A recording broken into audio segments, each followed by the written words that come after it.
Welcome back to the Crochet Crowd, as well as my friends over at yarnspirations.com. I'm your host Mikey. Today we're going to use Bernat Blanket Stripes to make a really cute baby blanket. And if you flip it over, it looks just like the Caring Cakes, where we do a color transition for this particular yarn. This is a genie pattern, and today I'm going to show you how to use our pattern, and you only need 2 of these balls in order to make a baby blanket. You'll need an L size 8mm crochet hook in order to play today.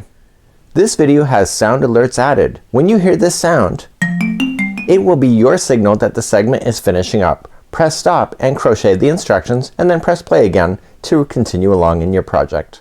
So here's Jeannie's pattern. It's a rectangular motion like so, and we just continually go around in a circle. Of course we slip stitch in order to build up, and then what happens here is that the color transitions on its own, so there's no doctoring of any colors, exactly how you see it, how it comes out of the ball. So this is just a small baby's blanket, and you're gonna leave enough yarn in order to do the final round all the way around with reverse single crochet, which I'll show you how to do as well. So it's a very simplistic idea. We're gonna get started right in the middle, and then I'm gonna show you how to build up onto it. I'm gonna show you how to do the reverse single crochet, and you'll probably have this done as quickly as Jeannie did. It took her only 3 hours to make this blanket. So let's get started. We're gonna create a slip knot like so, and Jeannie's blanket, just so the record is, it's 29 inches by 34. It's perfect size for a baby blanket and only using 2 balls. So once you have your slip knot on there, I need you to chain only 16. Remember that the 1 on the hook never counts as 1. So 1, 2, 3, 4, and 5, and go all the way to 16 for me, and meet me back here in just a moment. So now that I have my 16 on, what I want to do is that I want to come across this chain, back down, and come back through the other side and meet me back here. So I'm gonna create a rotation in this one here. So second chain from the hook, so just count back, so 1 and 2, just like there, and I want you to insert your hook into the second chain, and we're gonna do a single crochet,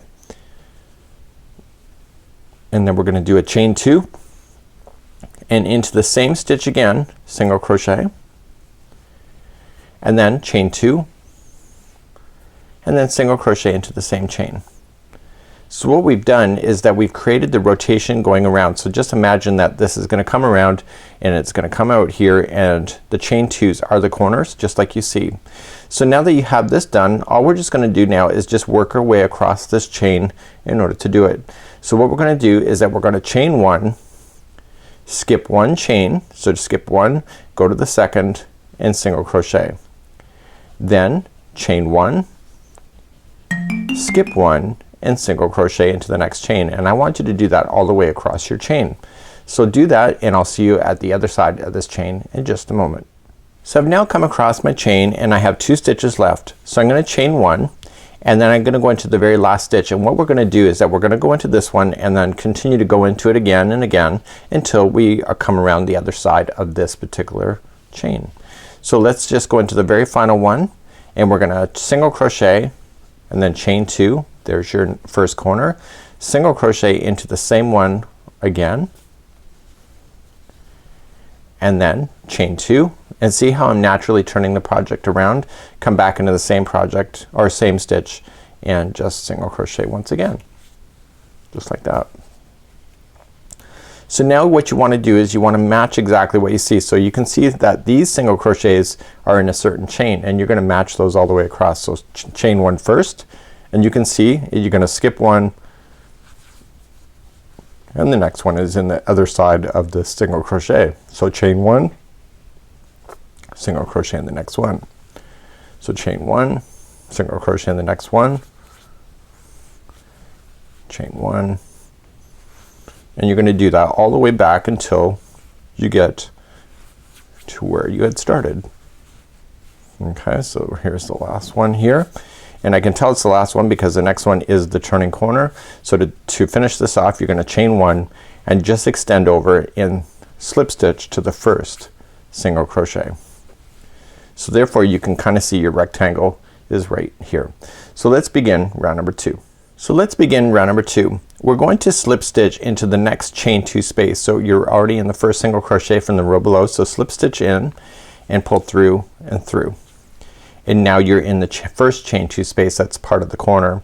So now what I want you to do is that I want you to chain 1, and I want you to single crochet, chain 2, single crochet right into that same space. So you're gonna create the corner again. So single crochet, chain 2, and single crochet. So now we have to make our way to the next corner. So in order to get there first we have to chain 1, and then the corner happens to be the next one, which will be the same information. So it's gonna be single crochet, chain 2, and single crochet. And see how I naturally just turned the project as I went around. So now you're gonna chain 1, and now you're going to skip into the next chain 1 space, and then chain 1, and then single crochet into the next chain 1 space, and you keep doing that all the way around. So the only time you really have to pay attention to is the corners in order to keep those corners building out. And this is why it only took Jeannie 3 hours to do, because it's really just all about spaces, right? So you're gonna come into the next one, and then the corner is your next one after that. So chain 1, and here is your first corner right here. So you're going to single crochet, chain 2, single crochet, and then that's your corner done. And then chain 1, and you're gonna jump to the next corner, single crochet, chain 2, single crochet, and then keep moving around to the other side.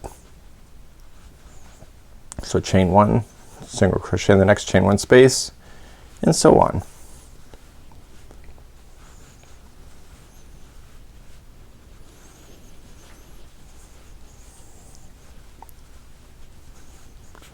So what you're doing is that you're just paying attention to where you're finishing off. So here's the last space here, and then chain 1 and join it to the first single crochet that you had started with, just like that. So here's the trick. Every time you go to start this, you're always gonna slip stitch to the first chain 2 space and then start. So your slip stitching will always stay in this particular corner as you go. So let's just review one more time for round number 3, and then we're gonna let you go, and then I'll show you how to do the edging as well. So as promised, when you go to start a new round, you just slip stitch to the first chain 2 space and then keep that corner. So chain 1, single crochet, chain 2, single crochet into the same space. So you're just gonna be paying attention to your spaces here. So chain 1, go to the next space, and then chain 1, and then corner happens to be next. So every side gets bigger as you go. So this distance between the corners gets greater and greater.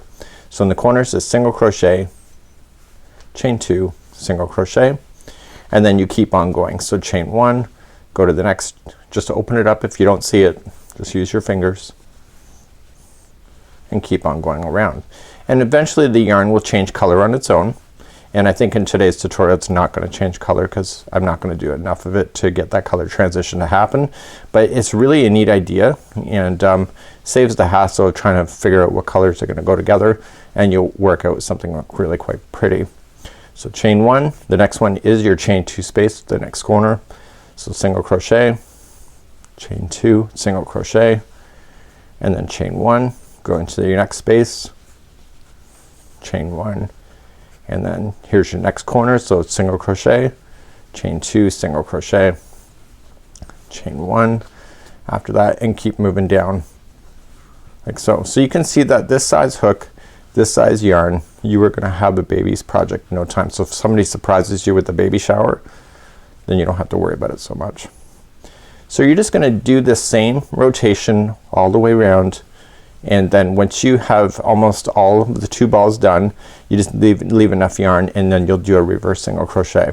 So this is the last one before it starts again. So chain up 1 and then just join to the first single crochet that you had started with to bring that to conclusion. So that's how you're gonna do this, and what I'm gonna show you is how to do the reverse single crochet all the way back around in order to finish.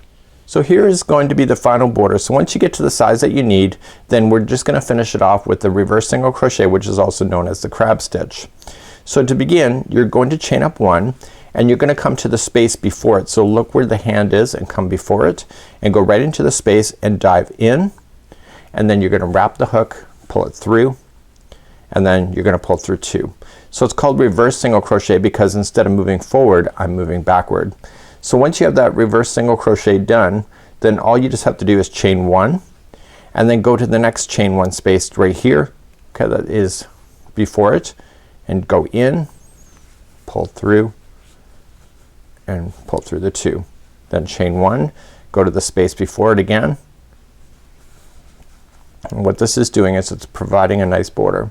So just make sure you chain 1 in between doing the reverse single crochet. And in the corners, what do you think is gonna happen? So in the corners, what Jeannie's suggesting, and I'm gonna get there in a second, is just to put in 2 reverse single crochets into the corner just to fill it in.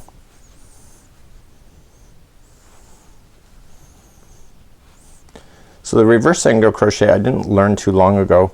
I never even knew it existed, to be honest with you. So here is the corner. So Jeannie's just suggesting that you put 2 into the final corner, and you can do that. So go in and then put another one in and then keep moving along. So chain 1, go to the next space, and etc. So you're just gonna keep moving around doing this, and you're gonna notice that it'll have a nice finishing border just like you see here, and then you'll be good to go. So until next time, I'm Mikey on behalf of the crochetcrowd.com. When you get around, just slip stitch it, just weave in your tails, and you're good to go. Till next time, have a great day. We'll see you again real soon. Bye bye.